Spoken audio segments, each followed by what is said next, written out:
Hello everybody, and welcome back to Certified Collectibles. This is another episode in our must-haves video series. This series focuses on pop culture related collectibles that we believe have long-term investment potential. Today we're going to be taking a look at a group of CGC Certified Ultra-Modern comics. Now we're defining the Ultra-Modern period as anything produced in the last 10 years. This is 2021, so anything back to 2011 is fair game for our Ultra-Modern series.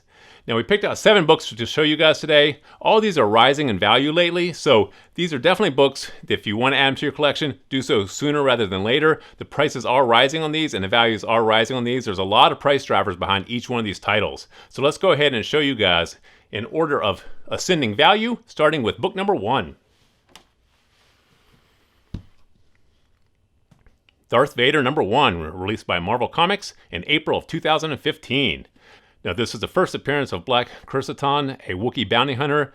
It is also the first cameo appearance of Dr. Cyclo, and it is the first ongoing Darth Vader solo-titled series. Now, there's rumors that this Wookiee bounty hunter may appear in The Mandalorian Season 3, currently streaming on Disney+, and is also a high probability that the character may appear in the War of the Bounty Hunters, the current Marvel comic book event. So there's a lot of drivers pushing this character forward. So if he appears in Mandalorian, or the Wookiee race appears in Mandalorian, and the bounty hunter himself appears in the comic book War of the Bounty Hunters, there's a lot of drivers behind this character. If it takes off, it's a Wookiee bounty hunter, it's going to be a fan favorite, so you definitely want to get the first appearance. The first appearance of this character was only identified a few months ago, so a lot of people don't know about this one. This one is currently slipping through the cracks. There's only a population in CGC 9.8 of 387. That's across the Universal and the Signature series. So very low population, relatively speaking, for a new Star Wars first appearance character. In today's market, expect to pay $200 and $250 for this book, but if this character takes off, don't expect that price to stay there. This book will skyrocket. People love the Wookiees, especially a Wookiee bounty hunter. Book number 2. War of the Realms, New Agents of Atlas number 1. This was released in July of 2019. This features the first team appearance of the New Agents of Atlas, a superhero team of Asian descent. This is the first appearance of Luna Snow, Crescent, Arrow, Wave, and the first cover appearance of Swordmaster. Now this got a boost in 2019 when Marvel and NetEase announced their collaboration to produce games and comics and TV shows for the Chinese market and beyond, meaning global markets. And it also got a new boost this March, just a few months ago, when Kevin Feige said that you don't have to wait long for an Asian superhero team to hit the big screen. So a lot of speculation on this book. The population is pretty high. There's over 1,500 of these in CGC 9.8, but the demand is there. This book is going to cost you about $300 in today's market, and if these characters take off, a population of 1,500 is not that many. So this one here is definitely one we do think you should add to your collection.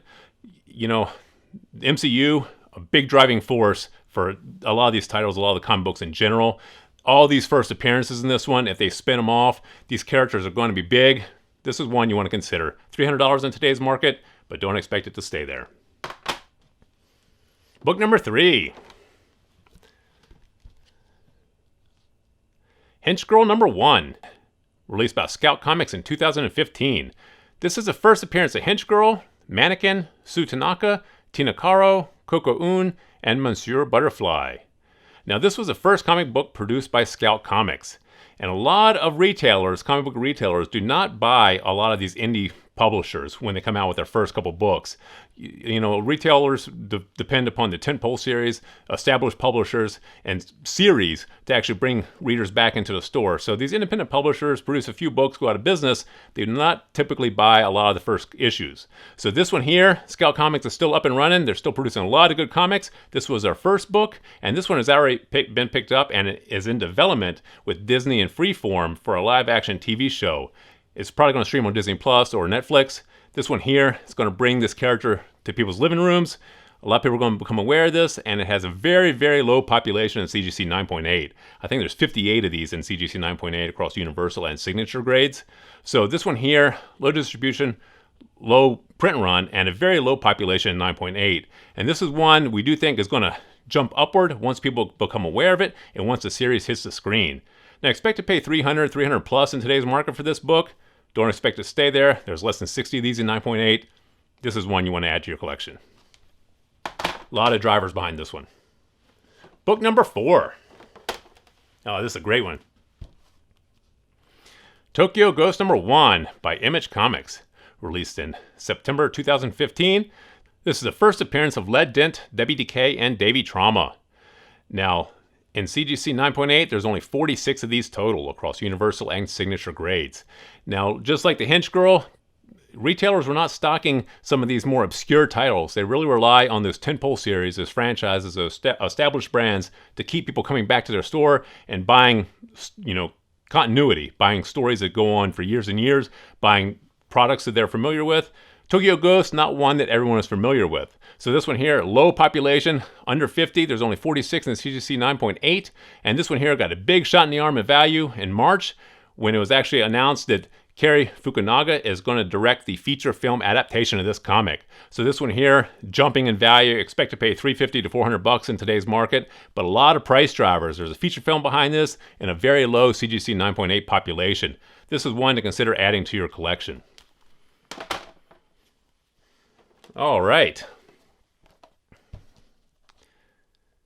Marvel 75th Anniversary Celebration, released in December of 2014.